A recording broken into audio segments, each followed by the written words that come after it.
Welcome back to another day of Storytime with Elijah. And we're going to be in Facing Your Giants. We all face giants, and it's tough, it's hard sometimes. But let me tell you, with God by our sides, anything's possible. And we just have to face that. Our God can handle anything that comes in our lives. He will handle anything. Trust me. Not trust me, but trust God.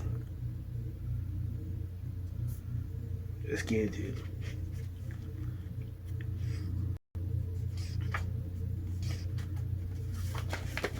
Okay.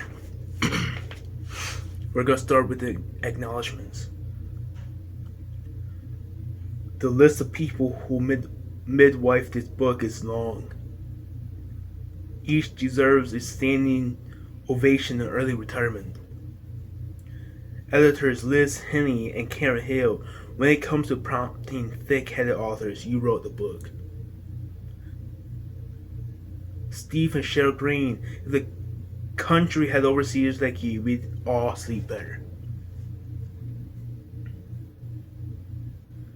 Thank you for your 1,000,001 acts of service. David Moberg and the W Team, the highest standard of publishing. Susan Legion, your devotion to the detail is exceeded only by your devotion to Christ. I'm grateful. Sam Moore, Mike Hyatt, and the Thomas Nelson family, if a better team exists, I've never seen it. Let's get into the first chapter. Well, let's finish the acknowledgements. The Oak Hills ministers, staff, and elders, may you continue to be a home for every heart.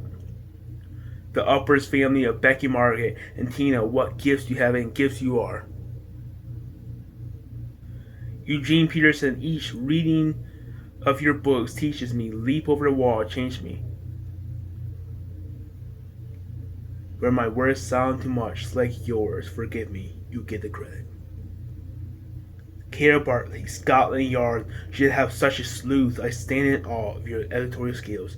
Steve Halliday, thanks for another insightful. David Tree, your prayers wing these words to heaven. My 3 daughters, Jenna, Andrea, and Sarah, every day more beautiful, every day more godly. And to Dylan, if there's a law limiting a husband's love for his wife, you have to visit me in prison. After 25 years, I'm still starstruck by you. As Goliath moved closer to attack, David quickly ran out to meet him. Okay, let's get into the first part of Facing Your Giants. And chapter 1 is Facing Your Giants. So let's get into it. Chapter 1, Facing Your Giants. The slender, beardless boy kneels by the brook. Mud moistens his knees. Bubbling water cools his hand. Were he to notice, he could study his handsome features in the water. Hair the color of copper, tan, sanguine skin, and eyes that steal the breath of Hebrew maidens. He searches not for his reflection, however, but for rocks, stones, smooth stones, the kind that stack neatly in a shepherd's pouch. Red flush against a shepherd's leather sling, flat rocks that balance heavy on the palm, and missile with comet crashing forth into the head of a lion, a bear, or in this case, a giant.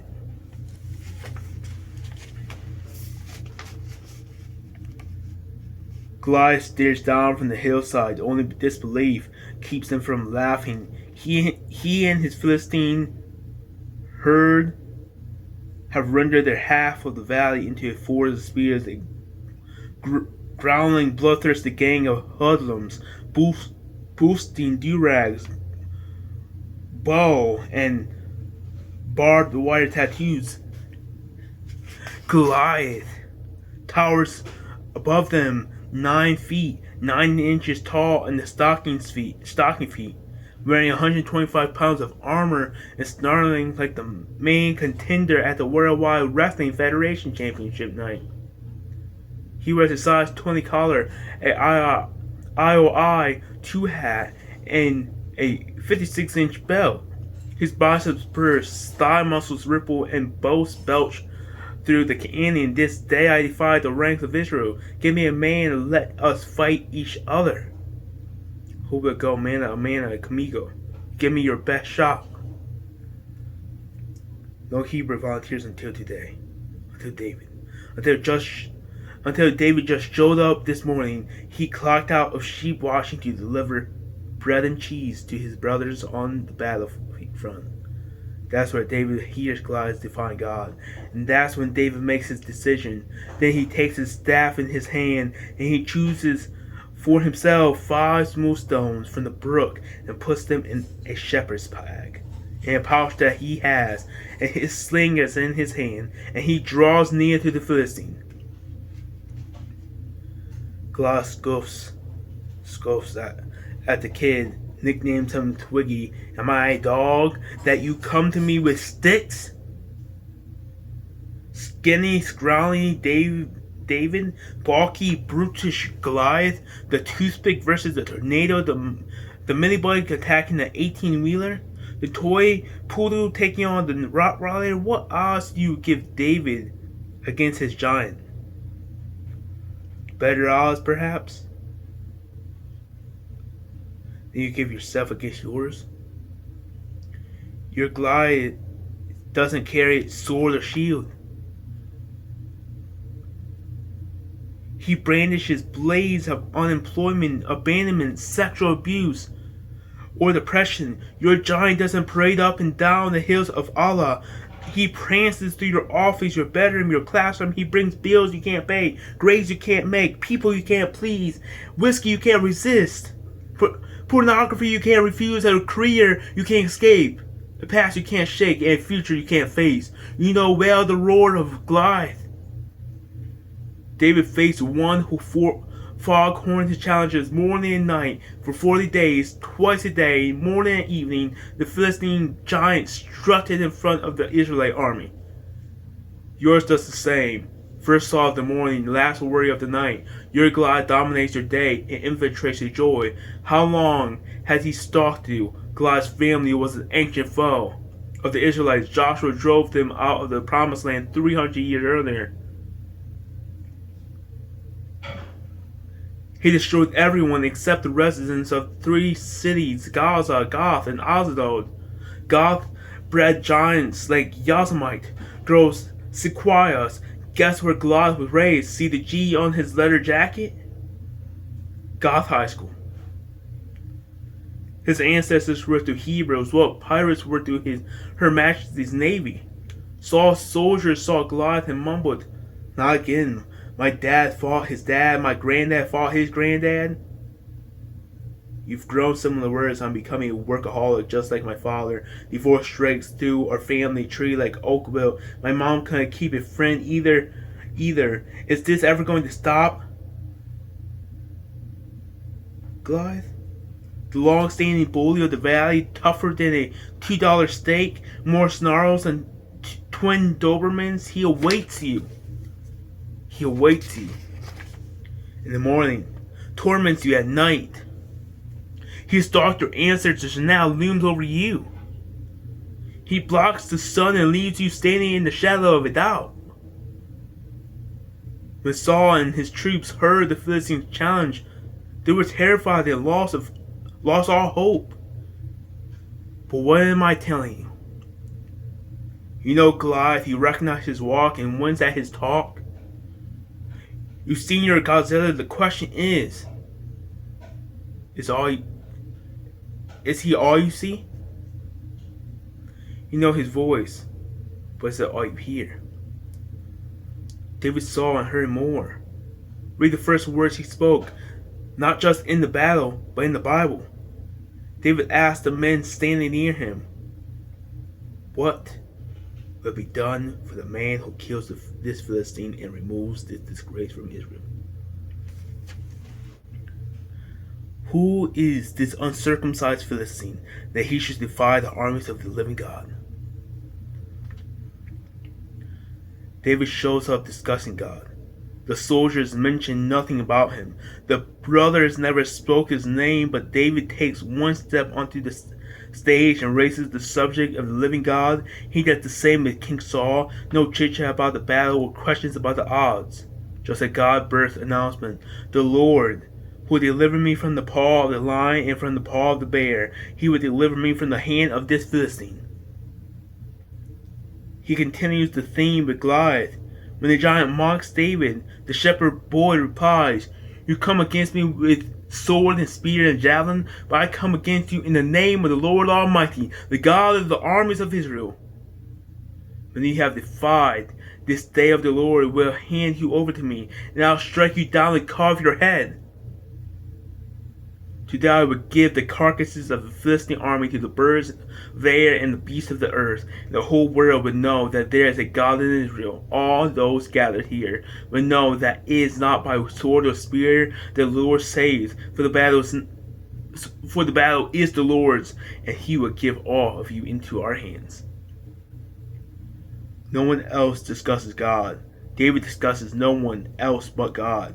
A subplot appears in the story. More than David versus Goliath, this is God focus versus giant focus. And we have world focus versus sin focus. But we need to have more God focus in our world and in our minds and in our daily living today.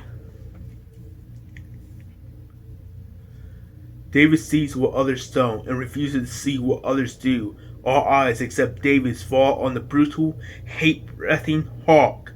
All compasses, sands, David's are set on the poster of the Philistine. All journals, but David described day after day in the land of the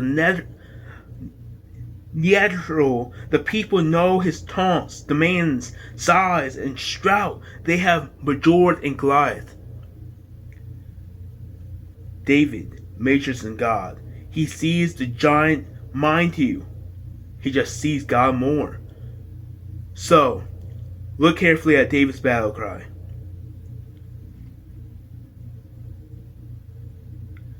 You come to me with a sword, with a spear, and with a javelin. But I come to you in the name of the Lord of hosts, the God of the armies of Israel. Note the plural noun, armies of Israel, armies. The common observer sees only one army of Israel, not David. He sees the allies on D-Day, platoons of angels and infantries of saints, the weapons of the wind and the forces of earth. God could pellet the enemy with hail as he did for Moses, collapse walls as he did for Joshua, stir thunder as he did for Samuel. David sees the armies of God, and because he does, David hurries and runs toward the army to meet the Philistine. David's brothers cover their eyes, both in fear and embarrassment. Saul sighs as the young Hebrew races to certain death. Goliath throws back his head in laughter.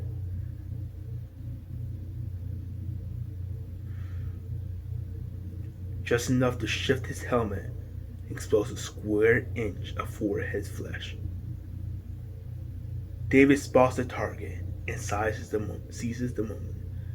The sound of swirling sling is the only sound in the valley.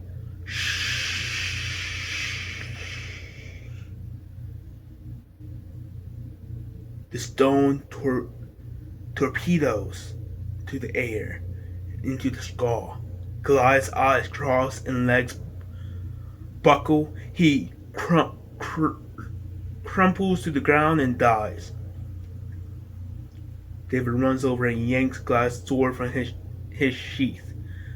Shikabab, the Philistine, and cuts off his head. You might say that David knew how to get ahead of his giant. When was the last time you did the same? How long since you ran towards your challenge? We tend to retreat, duck behind desk of work, or crawl into a nightclub of distraction or a bed of forbidden love for a moment, a day, or a year. We feel safe, insulated, anesthetized, but then the work runs out, the liquor wears off, or the lover leaves, and we hear Goliath again, booming, bombastic. Try a different tack. Rush your giant with the God's serrated soul. Giant of divorce, you are entering my home. Giant of depression, it may take a lifetime, but you won't conquer me. Giant of alcohol, bigotry, child abuse, insecurity, you're going down. How long since you loaded your sling and took a swing at your giant? Too long, you say? Then David is your model. God called him a man after my own heart. He gave the application to no one else, not Abraham or Moses or Joseph. He called Paul an apostle, John his beloved, but neither was tagged a man after God's own heart. One might read David's story and wonder what God saw in him. The fellow fell as often as he stood, stumbled as often as he conquered. He stared down Goliath, yet ogled at Bathsheba, defied God-mockers in the valley, yet joined them in the wilderness. An Eagle Scout, one day chumming with the Mafia the next, he could lead armies but couldn't manage a family raging David. Weeping David, bloodthirsty, God-hungry, 8 wives, 1 God. A man after God's own heart. That God saw him as such gives hope to us all. David's life has little to offer. The unstained saint, straight-A souls find David's story disappointing. The rest of us find it reassuring. We ride the same roller coaster. We alternate between swan dives and belly flops, guffles and burnt toast. In David's good moments, no one was pleasure. In his bad moments, could one be worse? The heart God loved was a checkered one. We need David's story. Giants lurk in our neighborhoods. Rejection, failure, revenge, remorse. Our struggles read like a prize fighter's itinerary. In the main event, we have Joe, the decent guy, versus the fraternity from Animal House. Which one are you going to choose? Weighing in at 110 pounds, Elizabeth, the checkout girl, would go toe to toe with jerks who take and break her heart. In this corner, the tiniest manners of Jason and Patricia. In the opposing corner, the challenger from the state of confusion, the homebreaker named Distrust. Giants, we must face them. Yet we need not face them alone. Focus first and most on God. The times David did, giants fell. The days he didn't, David did.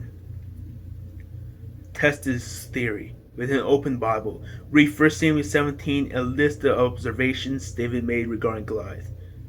I find only 2. One statement to Saul about Goliath, verse 36, and one to Goliath's face. Who is this uncircumcised Philistine that he should defy the armies of the living God? Verse 26. That's it. 2 Goliath-related comments, and lucky ones at that. And no questions, no inquiries about Goliath's skill, age, social standing, or IQ. David asked nothing about the weight of the spear. Giants, we must face them. Yet we need not face them alone. Let's face them with God. Amen to that? Amen. The size of the shield, or the meaning of the skull and crossbones, tattooed on the giant's bicep, David gives no thought to the Diplodocus on the hill, Zish. But he gives much thought to God. Read David's words again, this time underlying his reference to his word. The armies of the living God.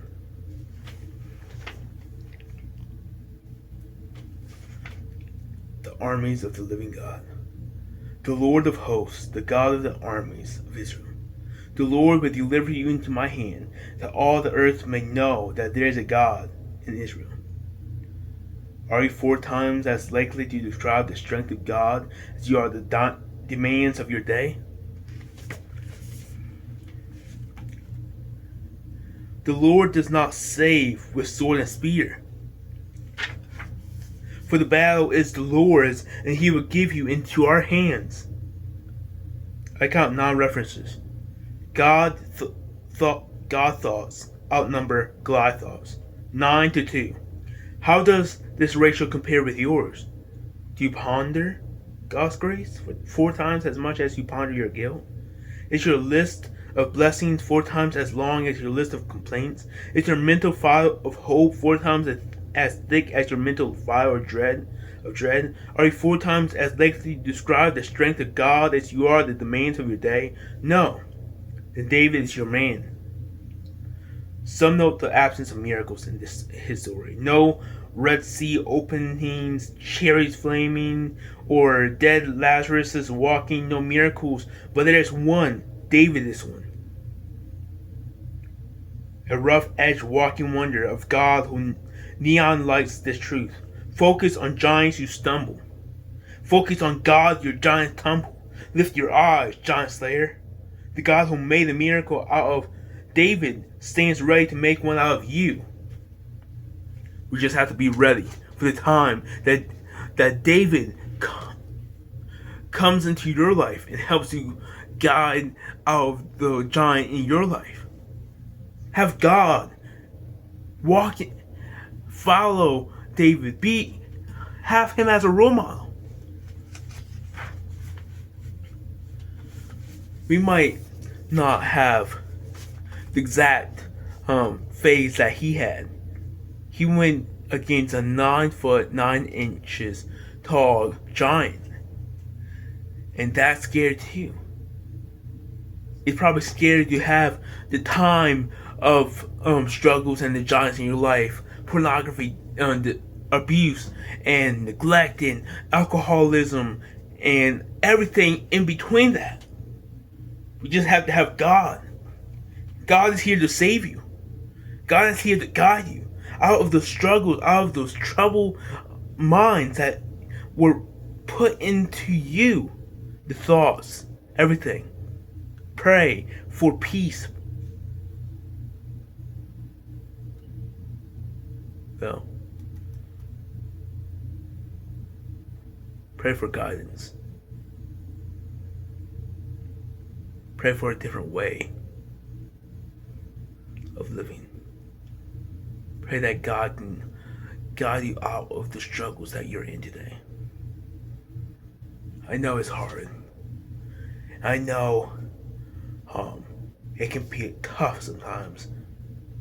When you were exposed to something, it's hard to be taken from that. But trust me, God is here, not only to love you, not only to carry you through, not only to be there to shield you from everything, but He's there to take you out of the struggles and take the giant in your life out permanently. But rely on God, trust Him with everything, and He will be there when you need Him the most. Stay tuned for part 2 chapter 2 of Facing Your Giants. Because this is the time that you need to stand up for your friends, for your loved ones, for anyone who's struggling or having struggles that need releasing and that need the God of love. Call on your God. He loves you every single day, at any moment of your time. He will be available for you. God bless, and see you next time on Storytime with Elijah. See ya.